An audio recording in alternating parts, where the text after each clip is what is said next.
무더운 여름이 지나가고 유난히 푸르른 하늘이 청명하게 펼쳐져 있는 가을날입니다. 동네 아낙네들 몇 명이 모여서 즐겁게 대화를 나누고 있네요. 자네, 이번에 새로 오신 스님을 만나 뵌 적이 있나? 그럼 어제 만나뵀는데 정말 젊고 인물이 훤칠하시더구만. 이 사람들아, 스님을 만나 뵙는데 무슨 인물을 본다는 말인가? 큰일 날 사람들이구먼.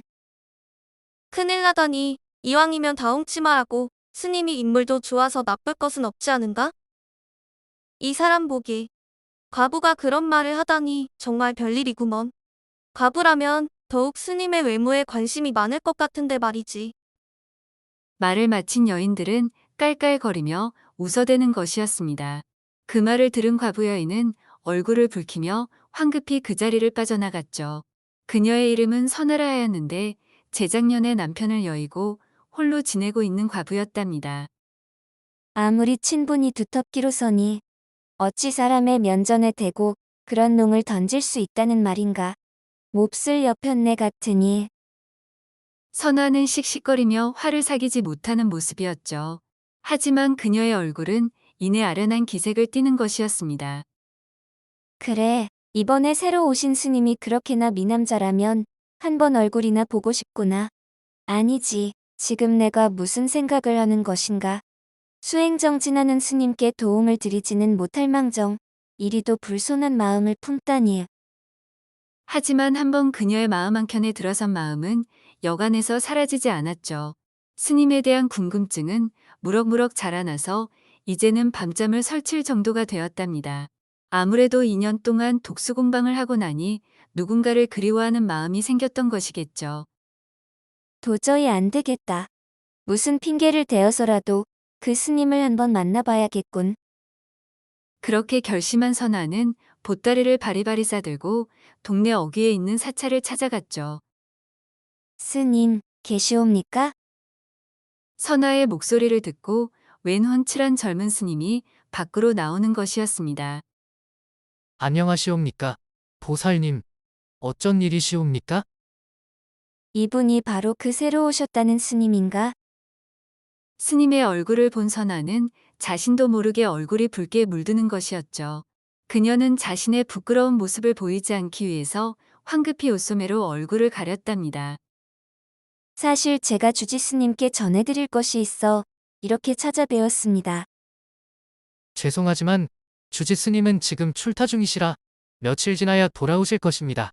전해주실 것이 있으면 저한테 내어주시지요. 선아는 가져온 보따리를 스님께 내어주며 말했죠. 별것은 아니었고 스님들이 드시라고 약초를 몇 뿌리 가져와 싸웁니다. 스님은 얼굴에 온화한 미소를 지으며 말했답니다. 정말 감사하옵니다. 보살님의 은덕에 힘입어 저희들이 더욱 열심히 수행 정진할 수 있게 되었사옵니다. 스님의 말이 끝나고 나서 잠시 동안의 정적이 흘렀죠. 그 정적을 깨고 선아가 추뼛추뼛 말을 이었답니다. 그런데 스님은 처음 뵙는군요. 죄송하옵니다. 인사가 늦었사옵니다. 소승은 명경이라 하옵고 이 집에 든 지 한 달이 채 안 되옵니다. 아무것도 모르는 햇병아리 있지요. 이분이 바로 그분이 맞구나. 과연 말로 듣던 대로 훤칠한 것이 참으로 미남자로구나. 그럼 소승은 이만 들어가 보겠사옵니다. 살펴 들어가시지요. 인사를 마친 명경 스님이 등을 돌리려 하는 찰나에 선아가 다급한 목소리로 말했죠. 스님. 사실 제가 먼 길을 오느라 너무 고단해서 그러는데 혹시 잠시 괜찮으시다면 저에게 차라도 한 잔 내어주실 수 있으시온지요? 명경은 조금 전에 그 온화한 미소를 지으며 그녀에게 말했죠. 물론이옵니다. 소승이 생각이 짧았군요. 저희를 위해 덕을 베풀어 주신 보살님을 그냥 보내려 하다니 용서하시옵소서. 아니옵니다. 용서라니요. 당치도 안 싸웁니다. 자, 그럼 이리로 오시지요. 명경은 선아를 이끌어 아담하지만 정갈한 방으로 안내했죠. 여기 앉으시지요. 곧 차를 내어오겠사옵니다. 그렇게 두 사람은 조용히 차를 마시며 한동안 침묵을 지키고 있었죠. 그런데 방 한구석에 있는 작은 명경이 눈에 띄는 것이었습니다. 저 명경은 마치 사람의 눈을 닮지 않았사옵니까? 선아는 흠칫 놀라며 명경을 바라보았죠. 정말 그렇사옵니다. 예사 명경 같지가 않고 마치 나를 쳐다보는 누군가의 눈과 같다는 느낌을 받았사옵니다. 명경은 나지막한 목소리로 대답하는 것이었습니다. 보살님, 사실 이 명경은 주지 스님께서 매우 아끼는 물건이랍니다. 이것은 예사 명경이 아니지요. 한번 이 명경에 얼굴을 비춰보시겠습니까? 말을 마친 명경은 명경, 그러니까 거울을 선아 앞으로 조심스레 밀어놓는 것이었습니다. 어서 그 명경에 씌워져 있는 비단천을 풀어보시옵소서. 선아는 조심스럽게 명경을 덮고 있는 천을 벗겨내었죠.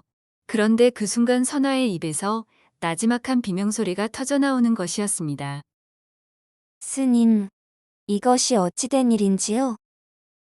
보살님, 너무 놀라지 마시옵소서. 아까 그 명경은 예사 물건이 아니라고 말씀드렸지요? 그것은 여느 명경처럼 그저 사람의 외형을 비추지 않습니다. 그 명경은 사람의 내면을 비추어 준답니다. 지금 명경에 비추인 그 모습이 지금 현재 보살님의 마음의 모습이랍니다. 그런데 놀랍게도 거울에는 선아의 얼굴이 아닌 나이 지긋한 노파의 모습이 비추이고 있었죠. 하지만 스님, 이 낯모르는 노파는 제가 아니옵니다. 이게 어찌된 일인지요? 명경은 천천히 고개를 저으며 말하는 것이었습니다. 아까도 말씀드렸다시피 그것은 보살님의 마음의 모습이옵니다.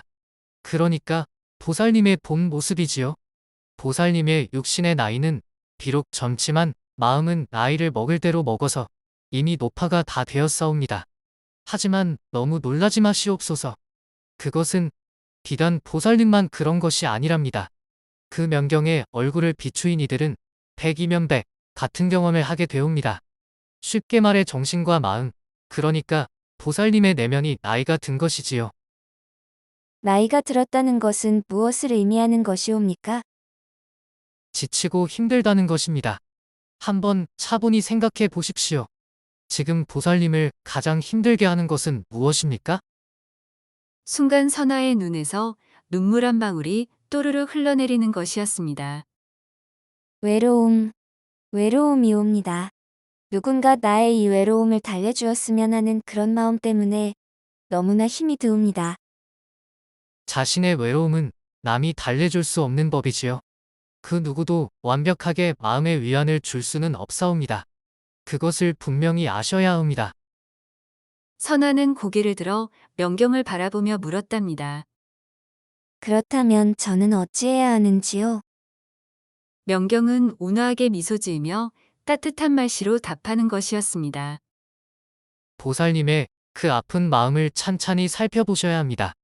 보살님은 외로움 한 가지만을 언급하셨지만 그 외로움 뒤에는 수많은 다른 고통들이 자리 잡고 있사옵니다. 그러하니 그 외로움이 해결된다고 한들 어차피 또 다른 고통이 보살님의 마음을 덮쳐올 것입니다.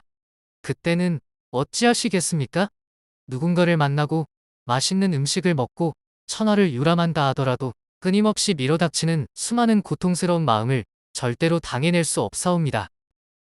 명경은 손에 들었던 찻잔을 천천히 내려놓으며 말을 이었죠. 받아들이소서. 보살님의 그 외로움, 그리고 그 모든 심적 고통을 일단 받아들이시고 기꺼이 인정하소서. 그것들로부터 피해 도망하려 하지 마시고 그것들을 찬찬히 살펴보소서. 그리하면 그 모든 것들은 감히 보살님을 덮치지 못할 것이옵니다. 보살님의 내면의 눈길이 그러한 심적 고통들을 직시하는 순간 그 고통은 보살님을 어찌하지 못합니다. 하지만 외로움과 모든 고통으로부터 그저 도망하시려고만 하면 그것들은 더욱 기세등등하게 보살님을 좌지우지하게 될 것이옵니다. 말을 마친 명경은 조용히 눈을 감고 말을 이었답니다. 보살님도 눈을 감으시고 자신의 내면을 찬찬히 여유롭게 바라보소서. 무엇이 보이십니까? 눈을 감은 선아는 고요히 자신의 마음을 들여다보았죠. 곧 거대한 파도와 같은 것이 자신의 마음속을 휩쓸고 있는 것이 보였답니다. 하지만 이내 그 파도는 가라앉고 너무나 고요한 평온이 느껴지는 것이었습니다. 이제 눈을 뜨시고 다시 명경에 비친 보살님의 모습을 보십시오. 명경에 비친 자신의 모습을 본 순간 선아는 깜짝 놀라 말을 잃었답니다. 방금 전까지 있었던 노파는 온데간데 없고 본래 자신의 모습이 명경에 비치고 있었던 거죠. 스님, 제 얼굴이 명경에 비치고 있사옵니다. 그렇사옵니다. 마음속에 거친 파도가 가라앉아 원래의 모습으로 돌아오신 것이지요. 하지만 이걸로 끝이 아니옵니다. 방금 전 보셨던 그 파도는 또다시 보살님의 마음을 어지럽힐 것이옵니다. 그 외로움과 일체 고통의 파도가 덮쳐올 때마다 소승이 보여드렸던 이 은경을 떠올리시옵소서. 그리하시면 그 파도는 즉시 가라앉고 다시 평정을 되찾으실 것이옵니다. 과연 신묘한 힘이 깃든 명경이로군요. 보살님의 마음이 지니고 있는 진정한 평온을 회복하는 크나큰 원력에 비하면 그 명경이 지닌 힘은 극히 미약하옵니다. 평소 자신의 마음을 들여다보는 습관을 들이시고 가끔 이곳에 들르시어 명경으로 현재 모습을 확인토록 하십시오. 분명 큰 도움이 되실 것이옵니다. 그렇게 명경과의 대화를 마치고 나온 선아는 한결 가벼워진 발걸음으로 산사를 나섰죠. 명경은 그런 그녀의 뒷모습을 흐뭇한 표정으로 바라보고 있었답니다.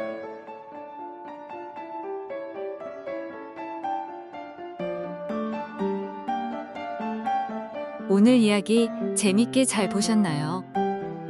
세상 사람 누구나 마음속에 각자의 고통을 하나씩 품고 살아가게 마련이지요.